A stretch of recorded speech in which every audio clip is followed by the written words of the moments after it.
Hey, this is Dave Stewart here.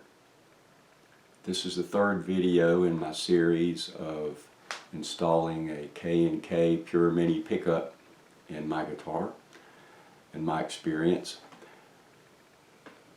My other two videos are on my YouTube channel, Dave Stewart Songs, if you want to look at them. Today I want to share my experience from going to the double-sided tape that K&K provides when you buy their pickup, which I originally installed, to super glue. So I'm going to show you the results right now, and then after that I will talk about it, my experience. Thank you. Okay, here's the K&K taped pickup going into a Focusrite 2i2 audio interface. Notice the volume on that.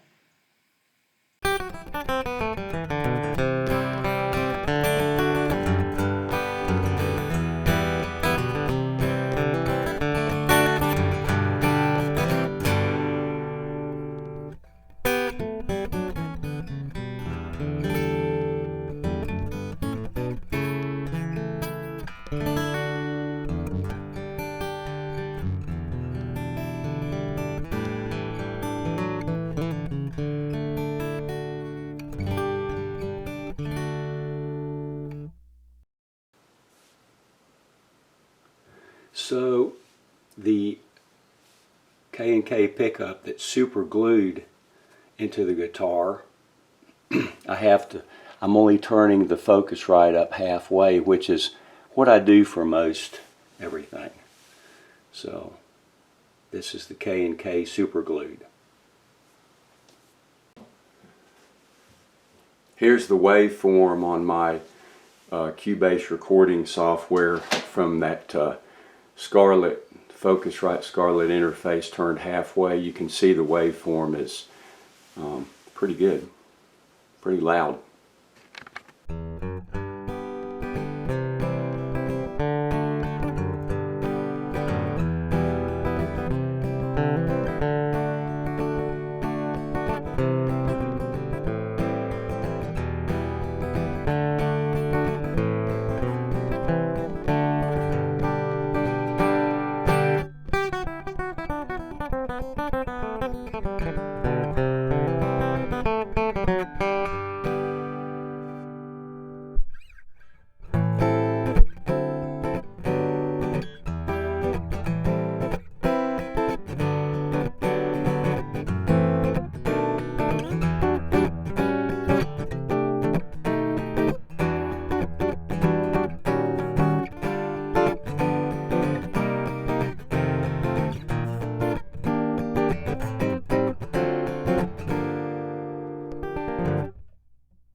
So I wanted to say that as you can see from the control on the Focusrite Scarlett interface recording into my computer, I only turned it up halfway for the super glued pickup, and the signal was really strong. So it's comparable to other pickups that I've had in my guitars. I usually turn it up about halfway.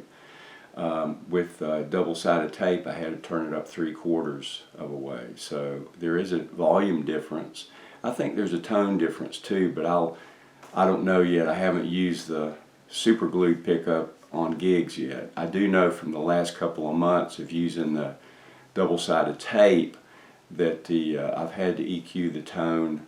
There's a bit of brassiness in there. Not bad, but it's more pronounced as you play harder. But I still like the pickup. So that's why I super glued it, because I'm looking forward to using it in the future. Because I like the even taped, I like it taped. I wanted to give a final review of me removing the K&Ks from using the tape. That's an important thing, and then super gluing the K&Ks into the guitar. When I started removing them, I read the instructions that came with it, and they said, you know, to get a blade. I should have got a blade. I should have, but I didn't. Just a razor blade to remove it, it would have been a lot neater. First of all, it's really hard to get back in there, and I tried to use my phone. I have a couple of pictures I'll show you of my phone before I removed the pickups with tape, and then I show you the pickups after they were removed. But when I used my fingernail and slowly, it took a while, got my fingernail under there just to get them started. And then instead of using a blade, I was too lazy to go look for a blade, so I found a little tiny screwdriver.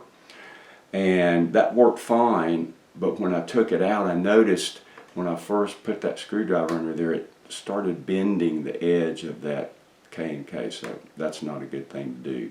But a flat blade would be fine because you wouldn't bend it doing that. Then once I removed the K&K elements, I used my thumb and fingers to just remove the glue on the element and also under the bridge. And just to clean it up, I used some 600 sandpaper under the bridge to touch it up. The elements, there was still a little bit of residue left on them, but it didn't seem to affect anything. You could see just a little bit of residue. I tried to use my fingernail to take it off. No big deal, I don't think. That's not a big deal. But you just be ready to go through some work to try to remove it, even with double-sided tape, because it does take a little bit of work there. Thank you.